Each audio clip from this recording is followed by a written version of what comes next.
မင်္ဂလာပါအပူမရှိသောစိတ်ထားဆိုတဲ့ခေါင်းစဉ်နဲ့ပြောပါမယ်အပူမရှိဘူးဆိုတဲ့သဘောတဘာဝဆိုတာကကိုယ့်ရဲ့စိတ်ထဲမှာပေါ့ဆိုရင်မူတောကအဓိကအပြင်တောကမရှိတာပေါ့တောကမရှိတဲ့ဘဝနဲ့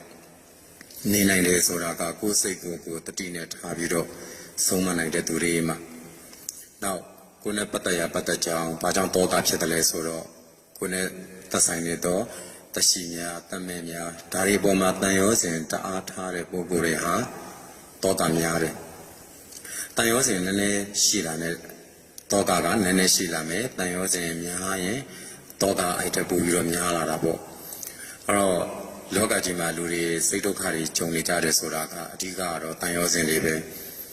တောကဖြစ်ရတယ်ငိုရတယ်နောက်ကိုယ်ဆင်းရဲတယ်စိတ်ဆင်းရဲတယ်ဒီအရာတွေကတော့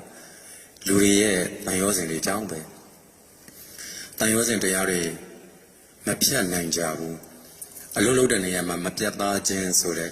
အကျိုးကိုလည်းပေးတာဟာအဲ့တန်ရောစဉ်ပဲဒါဘုန်းကြီးတို့တွေအလုံးလုံးတဲ့နေရာမှာဆိုလို့ရှိရင်ဒါပြတ်သားခြင်း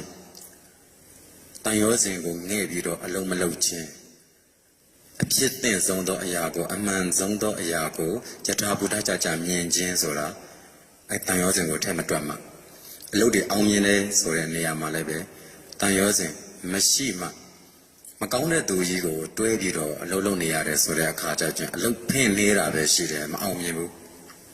ဒီတော့ကိုယ့်အလုပ်ကိုအနှောက်အယှက်ဖြစ်လာပြီးဥပမာအဖြစ်ဘုန်းကြီးတို့ဆိုလို့ရှိရင်တော့တရားအားထုတ်တယ်ဒီအလူအတန်းတွေလုပ်တယ်ကိုယ့်ရဲ့လူတန်းသောအလုပ်များကိုယ့်ရဲ့တရားအလုပ်များကိုပံ့ပိုးမှုမရှိတော့အနှောက်အယှက်ပေးတော့သူဆိုလို့ရှိရင်အမျိုးပင်တော်နေပါစေအောင်တော့တန်ရောစဉ်ဖြတ်ချပလိုက်အဲ့လိုတန်ရောစဉ်ဖြတ်ချပလိုက်နိုင်ပြီဆိုရင်အလုပ်တွေအကုန်လုံးအဆင်ပြေတယ်လက်စွာဘုရားလည်းဟောတာတယ်တန်ရောစဉ်ပယ်ရမယ်ဒီတန်ရောစဉ်ပယ်ရမယ်ဆိုတဲ့အရာကိုလူတွေက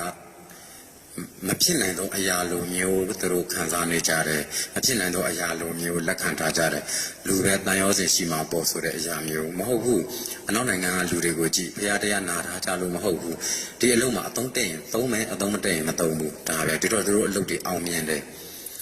ဒီတိုင်းပဲကိုလုံးမဲ့အလုံးနဲ့အဝင်ခွင့်ကြဖြစ်တဲ့သူဆိုလို့ရှိရင်သုံးမယ်အဝင်ခွင့်ကြမဖြစ်မှတော့မြတ်စွာဘုရားဟောတယ်လို့ပဲအတေဝနာသာသာလာနံမိုက်မဲသောသူကိုပယ်ရမှာရှောင်ကိုရှောင်ရမှာအဲဒါကြောင့်ကိုယ့်ရဲ့ကုသိုလ်ကောင်းမှုတွေကိုအနှောက်အယှက်ဖြစ်လို့ကိုလုံးမဲ့ကုသိုလ်ကောင်းမှုတွေကိုအနှောက်အယှက်ဖြစ်တဲ့သူတယောက်မျိုးကိုတော့စိတ်ရှည်ပြီးတော့တီးခံပြီးတော့ပေါင်းဆိုတာဟာလူမိုက်အားပေးပဲဖြစ်မှာပဲကိုလည်းပဲတောက်လျှောက်စိတ်ဆင်းရဲမှုတွေဖြစ်နေမှာပဲဒီတော့အပူမရှိတဲ့စိတ်ထားဆိုတော့တန်ရောစဉ်မရှိတဲ့စိတ်ထားမျိုးပါဘုန်းကြီးကြိုးစားနေတယ်အောင်မြင်နေတယ်အဲတန်ရောစဉ်မရှိအောင်နေတာဘလို့ပဲပတ်သက်ကိုယ့်အလုပ်ကိုအနောက်ဆက်ဖြစ်တယ်ဆိုရင်ဘာတန်ရောစဉ်ဘာအမျိုးမှထည့်ပြီးတော့မစင်စားပြန်နဲ့သွားတဲ့အခါလူတွေရဲ့လေးစားမှုယုံကြည်မှုကိုပို့ပြီးတော့ရတယ်ဒီလိုမျိုးဘုန်းကြီးလိုမျိုးလူစားမျိုးတွေရှိတယ်အဲ့တော့အလုပ်ကိုပြတ်သားစွာဆုံးဖြတ်ရဲတယ်အပူအပင်ကငါသူ့ကိုချစ်နေရတာ